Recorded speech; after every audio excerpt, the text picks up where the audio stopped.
आहे की आपल्या राजा देजुगायचं एक पारंपरिक पद्धतीने विसर्जन होतं 2019 साली जी आपली कागदी लगद्यापासून मूर्ती झाली जिचं वर्ल्ड रेकॉर्डमध्ये पण नाव आलेलं आहे. किंवा माझ्या जे पहिले साथी आहेत माझे त्यांच्याशी बोलताना पण असं ऐकलं की हा तुझी पुढचा प्रश्न असा आहे की आपल्या राजा देजुगायचं एक पारंपरिक पद्धतीने विसर्जन होते. बरोबर. त्याबद्दल तुम्ही तुमच्या मूर्तिकार म्हणून काय तुम्ही त्याची तयारी करता आणि तुम्हाला एक त्याबद्दल काय वाटतंय की असं पारंपरिक पद्धतीने विसर्जन होते त्याबद्दल तुमची भावना काय आम्हाला सांगा.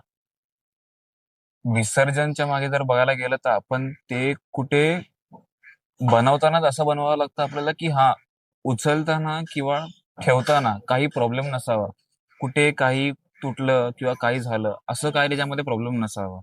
आणि मी मित्रांना किंवा माझ्या जे पहिले साथी आहेत माझे त्यांच्याशी बोलताना पण असं ऐकलेलं की हा तेजू काय तुला माहिती आहे का खांद्यावरतून उचलून घेऊन जातं. मी बोललो नाही हे मी बघितलंच नाही, मी मान्यच नाही करणार.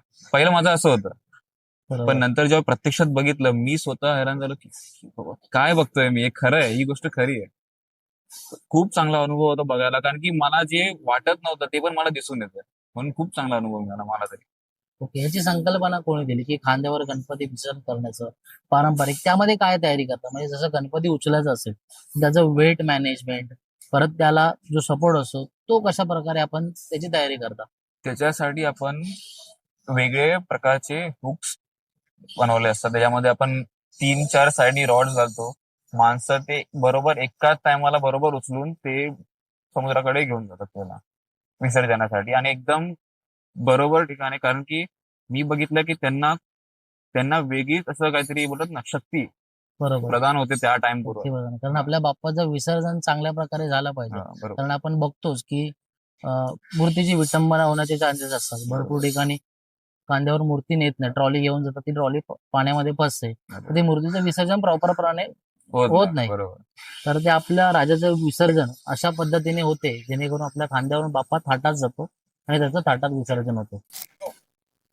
विधीजी 2019 साली जी आपली कागदी लगद्यापासून मूर्ती झाली जिचं वर्ल्ड रेकॉर्डमध्ये पण नाव आलेलं आहे. बरोबर. त्या मूर्ती बनवण्यामागे किती वेळ लागला आणि त्याची प्रोसेस कशी आहे आपल्या भक्तांना सांगू शकाल. प्रोसेस जर बनवायला आपण बघायला गेलो तर ती आपण मूर्ती खूप मोठी केलेली आहे. आता आपण युजली आपण बघतो आपल्या कारखान्यात पण किंवा आधी पण 14-15 फुटापर्यंतच मूर्ती होती. बरोबर. पण आपण ती खूप मोठी बनवण्यासाठी आपण त्याचा पूर्ण एक नवीन मूर्ती साकारली. त्याच्यामध्ये तो पेपरचा प्रोसेस नवीन करण्यासाठी आपण साचा बनवला पहिला. बरोबर. साच्यामध्ये आपण पेपरचं बनवण्यासाठी पेपर आपले जे न्यूजपेपर असतात बरोबर. ते पेपर बोलतात ना झाडापासून बनणारा तो गम असतो खडीगम तो आपण त्याच्यात वापरला, मिक्स केलं त्यांना आणि त्याच्या आपण चपात्या बनवायचो. ओके. चपात्या बनवून त्याच्या साच्यावर आपण लावायचो. परत त्याचा एक नॉर्मल एकदम हलका लेअर बनवून त्याच्यावर परत लावायचं जॉईंट साठी आणि एकत्र साच्यावर असं आपण गेला ना त्याच्यानंतर आपण त्याच्यावर जॉईंट करायचं. बरोबर. असं करून आपण तो मूर्ती बनवलेली. थोडा सगळा पेपर तरी अंदाज असेल तुम्हाला की तो पेपर किती लागला नाही असेल. खूप एवढ्या 24 फुटी मूर्ती बनवलेला खूप पेपर लागला असेल. आपण पेपर आणलाही आणि लोकांनी आपली साथ दिलीही. आपल्याला वेळोवेळी पेपर आणून दिलेत की हा आपण आपली मूर्ती तेजुकाची मूर्ती साकारतोय. त्यामध्ये एक पॉइंट मलाही आठवतं की मीही तेजुकाचा रहिवासी आहे. तो पेपर आमच्या मंडळाने ट्रस्टने आम्हाला सांगितलेलं की आपल्या घरामध्ये जेवढा पेपर असेल महिन्याभरापासून जेवढा पेपर असेल तो साठवून ठेवायचा आणि आपल्या मूर्तीसाठी हा पेपर वापरायचा.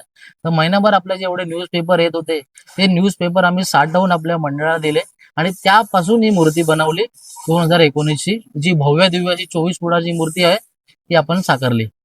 विधीची आजच्या पॉडकास्टमध्ये शेवटचा प्रश्न. दरवर्षी बाप्पा आपला एक वेगळं रूप घेऊन येतं तर भक्तांची एक अपेक्षा असते की आपली मूर्ती कशी असणार यावर्षी, तर ती मूर्ती कशी असेल याबद्दल थोडीशी आम्हाला माहिती द्यावी. आपण जेव्हा मूर्ती बनवायचं सुरुवात करतो आपण तेव्हाच बनवायचं की एक वेगळा विचार करतो तेव्हाच. बरोबर. आपण सुरुवातीला विचार करून चालत नाही की आपली मूर्ती यावर्षी अशी होणार किंवा तशी होणार. आपण जेव्हा बनवतो तेव्हाच मूर्तीचा विचार करतो की हा आपली मूर्ती अशी बनवायची. जसं आता यावर्षीचा तुम्ही बोलू शकता की आपण खूप सारे गोष्टींची लढलो आहे. बरोबर. खूप आपल्याला फेस करावा लागला प्रॉब्लेम यावर्षी किंवा किती गेल्या वर्षापासून. जसे की कोरोना युद्ध जसं झालं, कोरोना युद्ध बरोबर. पाकिस्तानच्या बरोबर. तसं आपल्याला ते संकटाशी लढायला एक वेगळा विचार आपल्याला घेऊन यायचा. बरोबर. मग त्या प्रकारे आपण गेल्या 10 वर्षापासून जी पण आपण मूर्ती बनवल्या आहेत तशाच मूर्तीपैकी बघा. तुमचं म्हणणं आहे की जे आपला संकट जे आपल्या देशावरती आले, जसे की करोना, आपलं पाकिस्तानशी युद्ध झालं, हो. असे काही युद्ध झाले, तर या युद्धांना सामोरं देण्यासाठी आपला बाप्पा युद्ध स्वरूपात म्हणजे युद्ध करायला या सगळ्यांची आपला बाप्पा येतोय. आणि याची संकल्पना आमचे मूर्तिकार विधीश झाड हे घेऊन येत आहेत. विधीजी, आपलं या पॉडकास्टमध्ये धन्यवाद, खूप खूप आभारी. तेजुगा सार्वजनिक गणेश ट्रस्ट तर्फे आम्ही आपलं स्वागत करतो आणि शुभेच्छा देतो.